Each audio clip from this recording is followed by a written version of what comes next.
ചെങ്കോട്ട ആക്രമണം ആസൂത്രിതമല്ലെന്നും പൊട്ടിത്തെറിച്ചത് നിർമ്മാണം പൂർത്തിയാകാത്ത ബോംബെന്നും NIA. കാറിനുള്ളിൽ ഉണ്ടായിരുന്നത് 60 കിലോയിലേറെ അമോണിയം നൈട്രേറ്റ്. ഡൽഹി, ഹരിയാന, ജമ്മു കശ്മീർ അടക്കമുള്ള സംസ്ഥാനങ്ങളിൽ പരിശോധന ശക്തം. സ്ഥിതിഗതികൾ വിലയിരുത്താൻ മന്ത്രിതല സുരക്ഷാ സമിതി യോഗം. ഇന്ന് പ്രധാനമന്ത്രി പങ്കെടുക്കും. ശബരിമല സ്വർണ്ണക്കൊള്ളയിൽ അന്വേഷണം കൂടുതൽ ഉന്നതരിലേക്ക്. ദേവസ്വം മുൻ പ്രസിഡന്റ് N. വാസുവിന് പിന്നാലെ കൂടുതൽ അറസ്റ്റിന് സാധ്യത. റിമാൻഡിലുള്ള N. വാസുവിനെ ഉടൻ കസ്റ്റഡിയിൽ വാങ്ങാൻ അന്വേഷണ സംഘം. A. പത്മകുമാറിനെ ഉടൻ ചോദ്യം ചെയ്യുമെന്ന് സൂചന.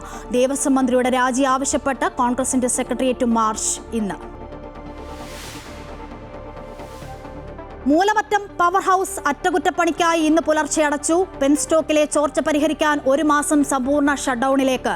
സംസ്ഥാനത്ത് ദിവസം 780 മെഗാവാട്ട് വൈദ്യുതി കുറയും. വൈദ്യുതി പ്രതിസന്ധി ഉണ്ടാകില്ലെന്ന കണക്കുകൂട്ടലിൽ KSEB. കൊച്ചിയിൽ ജലസംഭരണി പൊട്ടിയതിനെ തുടർന്ന് തടസ്സപ്പെട്ട ജലവിതരണം ഭാഗികമായി പുനഃസ്ഥാപിച്ചു.